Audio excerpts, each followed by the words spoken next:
Teachers of Reddit, what is the most depressing thing your kids have said?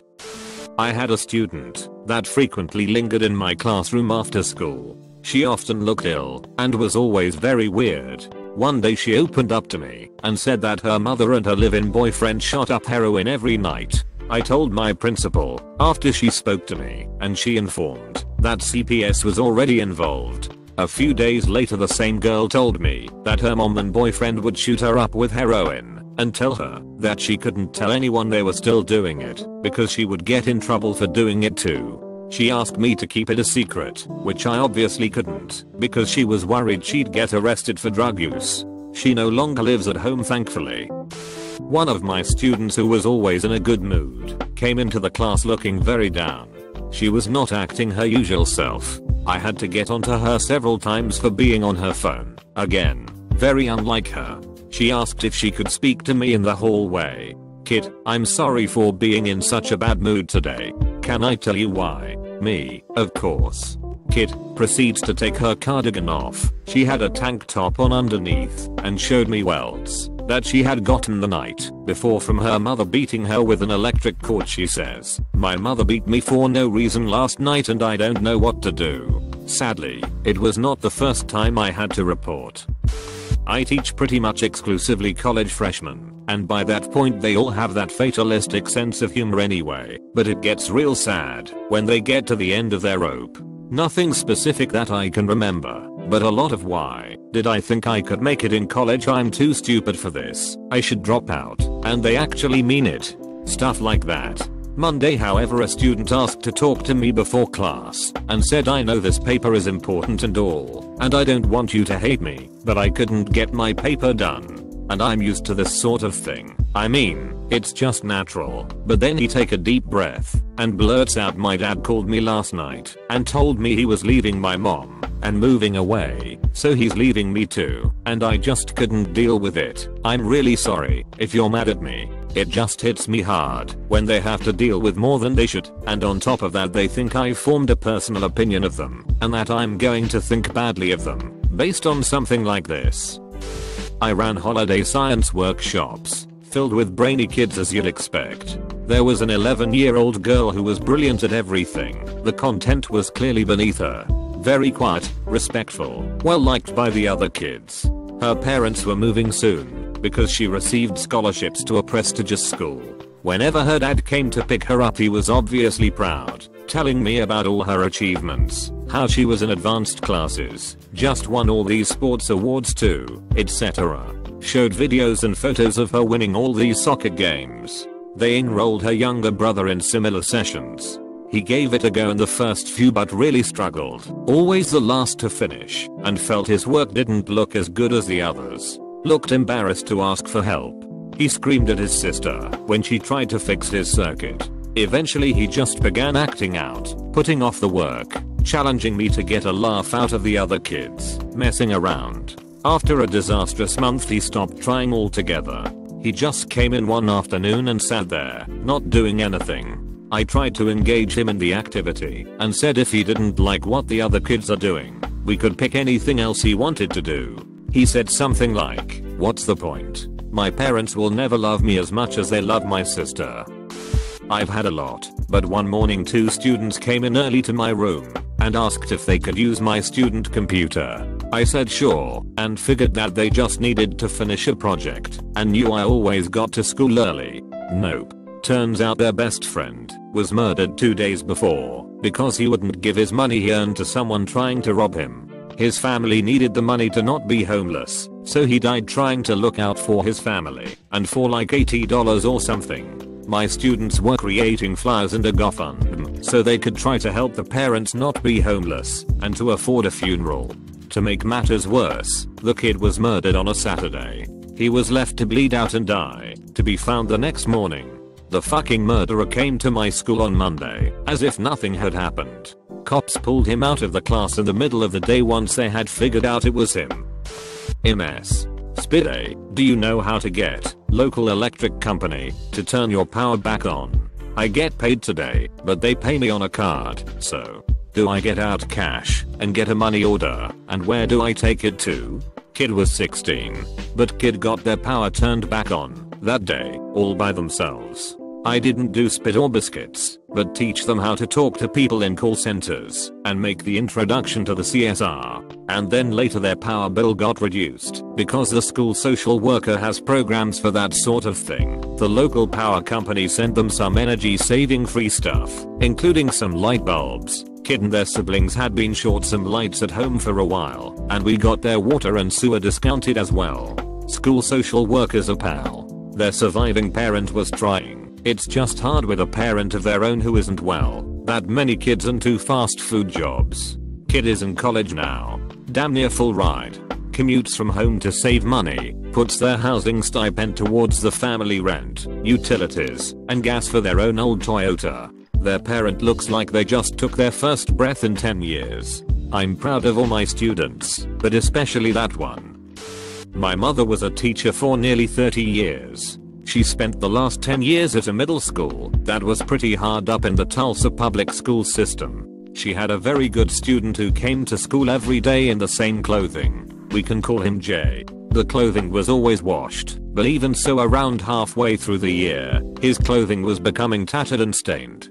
The other students began to notice and make comments. The school tried to give him clothing but he refused. He would not accept a handout. A few teachers came up with a plan for the school, put on a contest where the winner was given some new, very nice school clothing. This contest was set up for Jay to win. This way he could have new clothing and not feel as though he was given anything. Jay won the contest. He accepted the new clothing gladly. The next day he was still wearing his old clothes. My mom asked him why he was not wearing the new clothing. Those are my trophies. I have them hanging on my wall. Rips my heart right out of my chest. Can you be my mom? 15 years old. Totally serious. This is my real family. Different student referring to the teachers and friends at school. I don't deserve this. Teen when given a sweater on a very cold day. I hear a lot of this stuff. I wish there was so much more I could do. A couple in the running. My boyfriend was shot in front of me and died in my arms. The ambulance we called never arrived. Mom went to go stay with my older sister, 3 states away, for a while. She told me I'm in charge of his twin 15-year-old brother, and we need to make sure we stay at specific shelter. She never came back. A visibly sick student in class mom said she's working, and I tried to call my dad. He hung up on me. He doesn't care about me anyways. On the first day of school, and the first day of my career, how was your morning?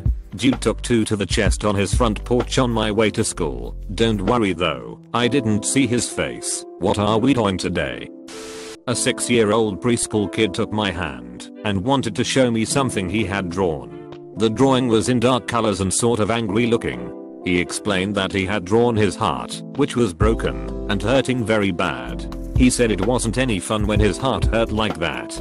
He was often being excluded from the group by his classmates, sometimes even bullied. He didn't have the social skills to communicate well with his friends, which led to him being very misunderstood, even though he always meant well. Had a kid read a story about a dog being cloned, but she latched onto the part where the dog died and started bawling. I took her out for a walk to calm down and asked her if she had any pets. She used to have a dog, but it chewed a shoe, so her parents gave it away. She used to have a cat, but it scratched dad, so they gave it away. They had a lizard, but parents forgot to feed it and it died. On and on and on. This string of horrible pet owner stories. I really regretted opening that can of worms, but it did take her mind off the story and she stopped crying. I've only been teaching for around 9 months, but one sticks out. I do a lot of one-to-one work with a reception age child, 4 to 5, who has quite severe ADD and needs constant supervision. I get to take him outside and do gross motor work with him, and I've really took a shine to him. Broke my heart a couple of weeks ago when he was stopped by the deputy head and told off for running down the corridor. He burst into tears, which is completely unlike him, and said, "I just can't get the naughty out of my brain." High school teacher at a school for at-risk youth, so I get a lot of depressing shit. I really bonded with one student about comic books and even let him borrow my first edition Umbrella Academy comics. He was homeless and living at a friend's house on a yoga mat on the floor for the better part of a year. He asked me to adopt him. Wish I could, buddy. I wish I could. My students are the reason I want to become a foster parent though. It's depressing, but my teacher said it to me. Why don't you have any friends? Do you want me to talk to the other kids? To add you to their group? Proceeds to tell a group of children to add me to their group, and being rather loud. Other kids, HMM. Nothing changed. I never changed until the end of school and rarely had someone to even sit with me in class. This was one of the reasons why I had such low attendance in school. Already made a comment, but I've been thinking about his thread because this is my life every day. Other moments in my career that have touched me. Student of mine drops out to get a job. Happens quite a bit because of the economy where we live. Student in question is couch hopping and trying to support himself and can no longer afford to not work, so I don't see him for 6 months. On his 19th birthday, he had the day off, and you know what he did? He came to school to visit me because he knew I would be happy to see him and he would get at least one happy birthday from someone who cares about him. Anytime a student says anything, like you're the only one who cares about me, you're the reason I come to school, you're the reason I graduated, etc., kills me every time. Anyone can graduate high school, but they lack the confidence in themselves to see it. I try so hard every day to let them know they can do it, but they go home and get the opposite from their parents. Some days I might be the only positive interaction a student has. I always say good morning when they come in and goodbye when they leave, so they know they are being noticed. I try to always use their names when greeting them, so they know it's specifically for them. I try to remember important dates for them, birthdays/court dates/ if they are going to their driving test that day, and congratulate them personally or ask how it went. I want them to know they are seen and someone cares.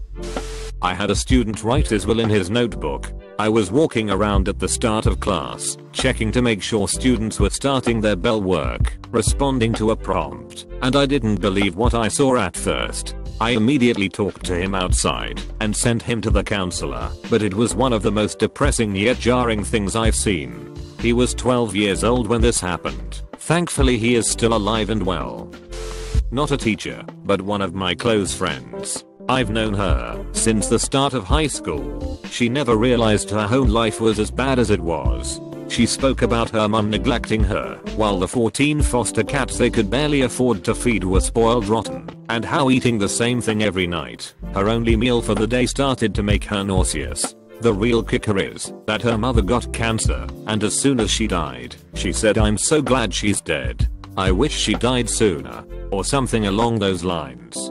She was 16 when her mother died, and she's 18 now. She's never going to leave those horrible scars, and the things she tells me about are horrifying. She lives with her dad now, and has a proper home, regular good meals, etc. I have no idea how her dad didn't get custody when she was a child. He's an amazing dad to her, and would probably do anything to help her more. I have a student with severe AD. He's always talking and interrupting in class, but doesn't seem to be able to stop. He'll also get up and bother other students, etc. His parents have refused to try any way to help him. All the other kids hate me, don't they? It breaks my heart that it's true. Oh, this kid is also 8. My student told us that her mom was taken by ambulance to the hospital the night before after she stopped breathing.